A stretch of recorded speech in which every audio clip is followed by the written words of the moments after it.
Hello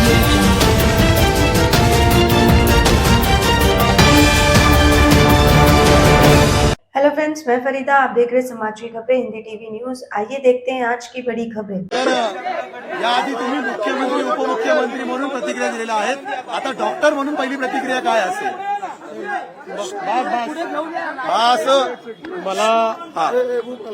मला अतिशय आनंद आहे की कोयासान विद्यापीठ जे जपानमधलं एक अतिशय महत्वाचं विद्यापीठ आहे, तसा या विद्यापीठाचा 1200 वर्षाचा इतिहास आहे, पण गेल्या 120 वर्ष हे आधुनिक पद्धतीनं त्या ठिकाणी शिक्षण देत आहे। या विद्यापीठाने आपल्या 120 वर्षाच्या इतिहासात पहिल्यांदाच डॉक्टर ऑफ फिलॉसॉफी ही उपाधी मला दिली आहे। आणि मी असं म्हणेन की ही जी उपाधी मला मिळाली ती केवळ आणि केवळ महाराष्ट्राच्या जनतेमुळे आणि ज्यांनी मला संधी दिली काम करण्याची ते सर्व, मग महाराष्ट्रातली जनता असेल, माझे नेते असतील किंवा माझे साथीदार असतील, या सगळ्यांमुळे हे कार्य मी करू शकलो। आणि विशेषतः जे त्यांनी मेन्शन केलंय की ही जी काही उपाधी दिली आहे, इन्फ्रास्ट्रक्चरच्या क्षेत्रात, जलसंधारणाच्या क्षेत्रात, सामाजिक समतेच्या क्षेत्रात आणि उद्योगाच्या क्षेत्रात जे कार्य केलं आहे त्या कार्याबद्दल त्यांनी ही उपाधी दिलेली आहे। त्यामुळे मला असं वाटतं की केवळ आणि केवळ महाराष्ट्रातल्या जनतेच्या आशीर्वादामुळे ही उपाधी या ठिकाणी मिळाली आहे।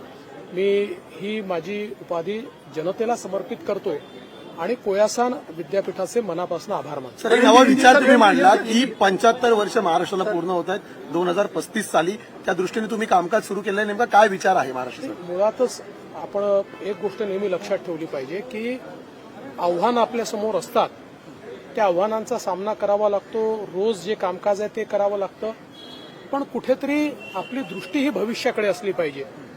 2000 साली एपीजे अब्दुल कलामांनी जर मिशन 2020 मांडलं नसतं तर कदाचित त्याच्याकडे आपण अग्रसर झालो नसतो। मोदीजींनी 2047 साली विकसित भारत करण्याची संकल्पना मांडली नसती तर कदाचित त्याच्याकडे आपण अग्रसर झालो नसतो।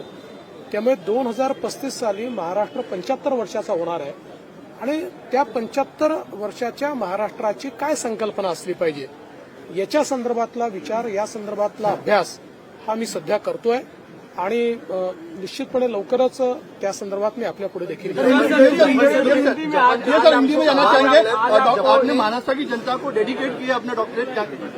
देखिए, मुझे बहुत खुशी है कि जापान की कोयासान यूनिवर्सिटी, जो वैसे तो 1200 साल पुरानी है और अपने आधुनिक अवतार में 120 वर्षों से वो कार्यरत है, उसने अपने 120 वर्षों के इस इतिहास में पहली बार डॉक्टर ऑफ फिलॉसफी ये डिग्री किसी को प्रदान की है और वो मुझे प्रदान की है। इसलिए मैं उनका बहुत बहुत आभार व्यक्त करता हूं। विशेष रूप से इंफ्रास्ट्रक्चर, इंडस्ट्री, वाटर कंजर्वेशन और सोशल इक्विटी, इन क्षेत्रों में जो कार्य किया है उसके लिए उपाधि दी गई है। तो मैं ऐसा मानता हूं कि ये कार्य मैं इसलिए कर पाया कि महाराष्ट्र की जनता ने मुझे मौका दिया, मेरे नेताओं ने मुझे मौका दिया, मेरे साथियों ने मेरे साथ कार्य किया, इसलिए मैं ये सारा कार्य कर पाया। इसलिए इस उपाधि को मैं महाराष्ट्र की जनता को डेडिकेट करता हूं और मुझे बहुत खुशी है कि ये उपाधि मुझे प्राप्त हुई। देखिए, मैंने ये बात कही है कि हमको हमेशा दूर की सोचनी चाहिए। 2035 में महाराष्ट्र 75 साल का होगा, महाराष्ट्र एट 75 कैसा महाराष्ट्र होगा?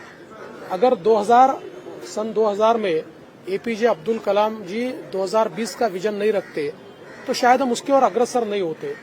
मोदी जी अगर 2047 के विकसित भारत का विजन नहीं रखते तो इतनी तेजी से हम उसकी ओर अग्रसर नहीं होते। इसलिए कभी भी जो कार्य करते हैं उन्होंने भविष्य की सोच रखनी चाहिए।